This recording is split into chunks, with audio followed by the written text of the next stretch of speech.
Many students use their names or an adaptation of their name to represent their brand, business, or collection. Our names, the names we respond to, may be reflective of history, space, and culture. They might symbolize a family tradition, enrich meaning, or perhaps is a sentiment to our lives. Therefore, it is important that the pronunciation is correct, as we would when referencing designer brands. The correct name pronunciation shows respect, understanding, and diversity. So let me introduce myself.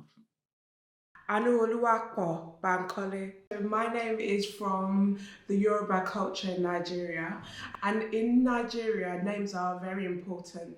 Bankole. They're basically a sentence. They can come from maybe your family before. So if your grandfather or your or grandmother died before, you might have a name based on that.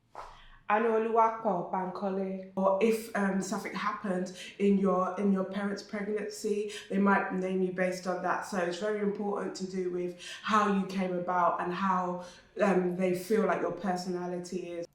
Bankole.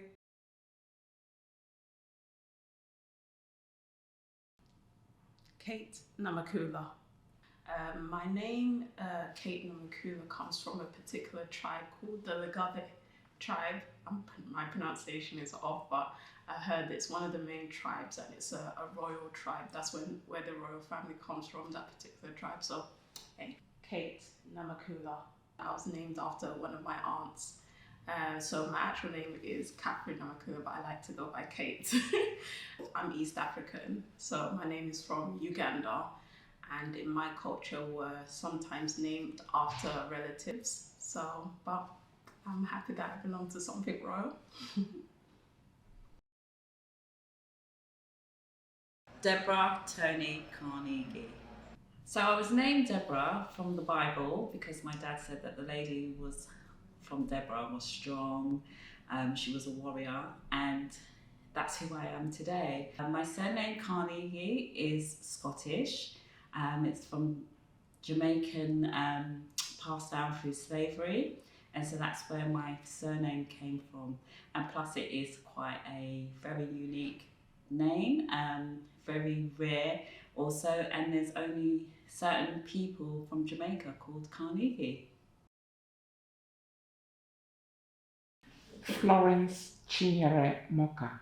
When I was born, my mother told me that the premier of Eastern Nigeria, where I come from, the wife was named Florence, so I was named after her. Probably she thought one day her daughter will grow up to be a prime minister's wife. Florance Chinyere Moka. And my second name is Chinyere. Chi means God. Nyere means given. So me being the first child of the family, they thought God has given them a precious gift, so they named me Chinyere. Florance Chinyere Moka.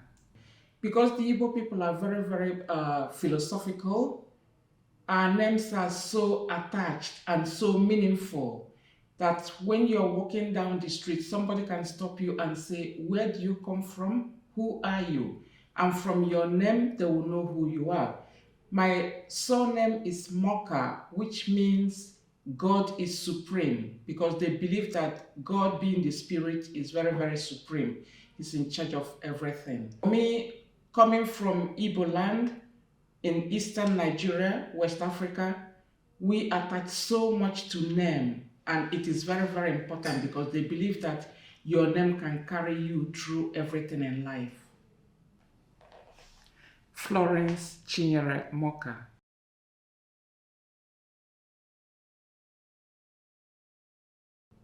Ikenna Mirembe. The first name is Igbo name. I'm Nigerian, and it kind of splits into literal translation says Ikenna is like father's strength.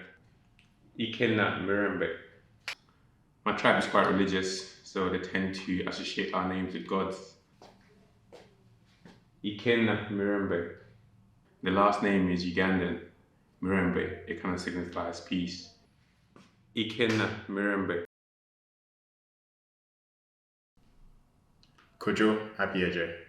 My family are from the Ashanti people in Ghana, but they're from a wider ethnic group known as the Ikenna people. The Ikenna people have a naming tradition where if you're a boy or a girl born on a specific day, you will have a name assigned to you. So Kojo itself represents a boy born on Monday, hence I go by Kojo when I introduce myself to people because often that's phonetically easier to pronounce. But Kojo is a proper way to pronounce that. Yeah.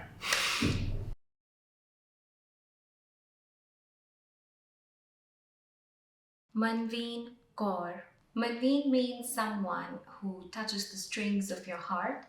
My name was derived from the Indian instrument of Veena, which is used by the Indian goddess of education called Saraswati. My parents wanted me to be an educator, a literate person, and that was the reason why they gave me this name, and also to be a soft-hearted person who touches people's heart. My surname Kaur is a traditional surname that is given to every Sikh woman in India. It means princess. It was given so that to remove the caste system that was very prevalent in India at that time. Manveen Kaur. My first name, Ruth, means friendship or friend of beauty.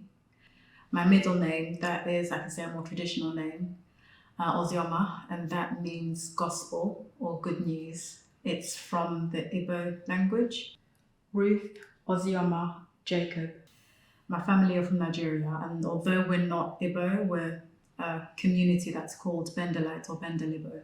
So we share some words of the language, but my traditional language is called Ika rather than Igbo, even though my middle name is from the Igbo language. Ruth Ozioma Jacob. My surname is Jacob, and I think it means something like supplants or something like that. So yeah, those are my names. Ruth Ozioma Jacob. Ugo. So the name Ugo originates from eastern Nigeria, the Igbo tribe. And my full name is Ugoma, which means beautiful eagle. Ugoma, the eagle is considered a sacred bird or a holy bird, spiritual. So it has a spiritual connotation. And so if you're given that name, it's kind of in veneration or an expectation of you becoming something great. Kojo Apeagyei. I was named after my grandmother, so my paternal grandmother, whose name was also Ugo. So there are lots of other people in my family who have the same name. Okay, so my last name is Chinyere. If you wanted to translate it literally, it means I'm not responsible for someone else. So it means kind of like you're responsible for your own fate or your own destiny. That's as far as I know in terms of the meaning of the word. It is my great grandfather's name, I think. And again, the names are handed down, so some people have, like, their surname is actually their father's name. So for example, if my father's name was Peter, I would have been Ugo Peter, etc. But in the case of my family, we've chosen to use my great-great-grandfather's name. Yeah. Tsitsi Fred. Tsitsi is a Mashola name from Zimbabwe. It is a very common girl name, and I think one family in 10 has a Tsitsi in Zimbabwe. Tsitsi Fred. So this name has different meanings depending at which context it is said or it is given. We say so many tsitsis in our daily basis in Zimbabwe. So why this name was given to me, I was given this name for various reasons. The first one being my mom had some medical complications with her fallopian tubes when she had my sister. So she was told she will never conceive again. Tsitsi Fred. So 9 months later, there I was. a full-term baby, very healthy. So my mom was so happy, and she gave me the name Zashe, meaning the grace of God. And on the other hand, the second reason why this name, my dad agreed to the name is my mom is, up to now, she's well known for being the very kind person, very compassionate with nearly everyone around her. So on the other hand, the name Tsitsi means compassion, it means kind. So my dad agreed to this name because automatically it described my mom's main characteristics. So that's why I'm called Tsitsi.